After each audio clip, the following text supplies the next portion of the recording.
Welcome back. We are tracking some heavy storms in northwest Arkansas at this time. We'll go ahead and take a close look at those. Some heavy downpours, some lightning with this, even maybe some localized flooding, some flash flooding just real quick as these storms are moving very slowly from Gentry, Decatur, Bella Vista, getting into Bentonville now and stretching all the way back down into Springdale, Lowell. Now this stretches up towards the north as well. Those of you in Benton County seeing some very heavy rains with this. Now it is moving to the east, but it is moving very slow. We have radar indicated rainfall totals over the last hour of an inch, even possibly more in some areas. So keep that in mind if you are headed out right now. Maybe just wait a little bit if you can. It is some very heavy downpours. Now that is the heaviest rain we are looking at right now, but we are starting to see some little storms popping up across the area just west of Russellville, just to the southeast of Fayetteville, and also some storms in southeastern Oklahoma. Now these aren't as big of a deal as the ones in northwest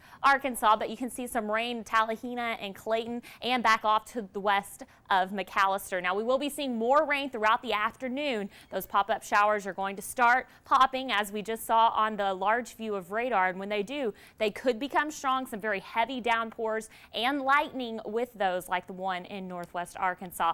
But for now, if you aren't seeing the rain, it's a very warm and a very humid day. You see that rain-cooled air in Bentonville, though, dropped it down to about 77 degrees. Everyone else, low to mid 80s, even some upper 80s across the area. And once you factor in the humidity with the dew points in the upper 60s and low 70s, the heat indices, it feels like it's in the 90s across the River Valley. 92 is what it feels like in Fort Smith, upper 80s in northwest Arkansas at this time. Some gusty winds with those storms as well. Most people just seeing some south winds about 5 to 10 miles per hour, but a sustained wind of 15 miles per hour in Bentonville with those storms. Some gusts in that to 30 miles per hour. So again, some very gusty winds and heavy downpours with those storms in northwest Arkansas. Also still dealing with allergies, and a very high category is mold. So if you are having some issues, that is most likely what is to blame at this time. Let's take a look at what's going to be going on for the rest of the afternoon. Again, I mentioned we're starting to see those pop-up storms, and that is going to continue.